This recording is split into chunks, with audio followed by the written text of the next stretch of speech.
हमारे साथ कांग्रेस सांसद उज्जवल रमन सिंह है। उज्जवल जी, आपके एक नेता हैं बीके हरिप्रसाद, उन्होंने बजरंग दल पे बैन लगाने की मांग की है अपने यहाँ के मुख्यमंत्री से, क्या कहेंगे? अब ये मुख्यमंत्री जी को तय करना है। लोग इस तरीके की बातें उठाते रहते हैं। अगर कोई भी संगठन अगर गैर कानूनी काम करेगा तो जो हमारी संवैधानिक व्यवस्थाएं हैं, जो हमारी संवैधानिक प्रक्रियाएं हैं, जो हमारा कानून कहता है, उसके हिसाब से उचित कार्रवाई होगी। तो ये उसके तहत है। अगर कहीं पर किसी सरकार को लगता है कि कोई संस्था, कोई संगठन ऐसा कोई गलत काम कर रहा है, तो जो भी उसके प्रावधान होंगे उस पर उचित कार्रवाई बनती होगी तो होगी। क्योंकि गिरिराज सिंह कहते हैं कि आप लोग को जो सो आरएसएस से सब संगठन खराब लगता है, लेकिन वहीं जमात उलमा सांस्कृतिक संगठन लगता है। देखिए, हमको न कोई खराब लगता है न कोई अच्छा लगता है। जो जैसे संगठन के लोगों के कृत्य होते हैं, जो उनके कथन होते हैं, उस पर हम चर्चा और विवेचना करते हैं। आज हम आज़ादी के पहले उनके कृत्यों की विवेचना और कथन पर देखते हैं कि 1942 के आंदोलन में उनका क्या योगदान रहा। अगर उससे माननीय मंत्री जी अपने आप को अलग कर रहे हो तो बात अलग है। उस समय क्या इन लोगों का आचरण रहा अंग्रेजों के प्रति, कांग्रेस पार्टी के प्रति, वंदे मातरम के प्रति। मैंने तो सवाल किया कि भाई, वंदे मातरम के लिए अगर लाठियां खाई हों तो आपको हक और अधिकार है। जब आपने खाया ही नहीं, मिली भगत में रहे, जासूसी करते रहे, तो फिर आज कहने का अधिकार नहीं है। लेकिन कोई भी व्यक्ति, कोई भी संस्था अगर गलत विचार रखेगी, गलत कथन करेगी, गलत आचरण करेगी, तो जो भी उचित कार्रवाई बनती है वो उस पर होनी चाहिए।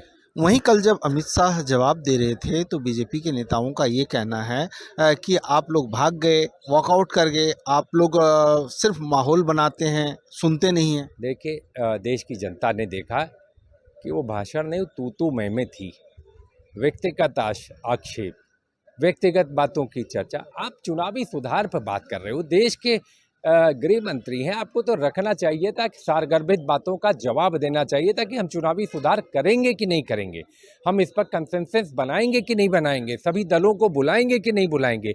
आज जो हमारे सिस्टम में खामियां हैं, अगर जनता का विश्वास कम हो रहा है, तो उन बातों को विपक्ष के लोगों ने, विपक्ष की बातों को सिरे से खारिज कर देना और इस भाषण को भी राजनीतिकरण करना। हर मुद्दा राजनीति नहीं होता है, उससे ऊपर उठकर देश हित की बात करनी चाहिए थी, जो कि मुझे दिखाई नहीं पड़ा।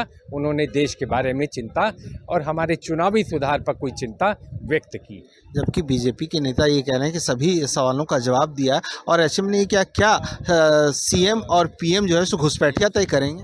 अच्छा, एक चीज़ ये बतला दीजिए, पिछले 12 साल में सरकार इनकी है, ज़्यादातर प्रदेशों में सरकार इतनी है, कितने घुसपैठिए बांग्लादेश भेजे गए, इसकी सूची जारी करें, इसके नाम जारी करें, इसका नंबर जारी करें। देश की जनता को बार बार दिग्भ्रमित न करें कि जब चुनाव आए तो कहें घुसपैठिया और जब चुनाव खत्म हो जाए तो कहें।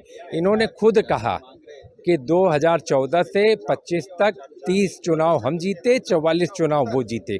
क्या घुसपैठियों के दम पर? मतलब जनादेश का अपमान करना अगर कोई सीखे तो वो भारतीय जनता पार्टी के नेताओं से सीखना चाहिए। धन्यवाद। मनोहर केसरी, इंडिया न्यूज़ दिल्ली।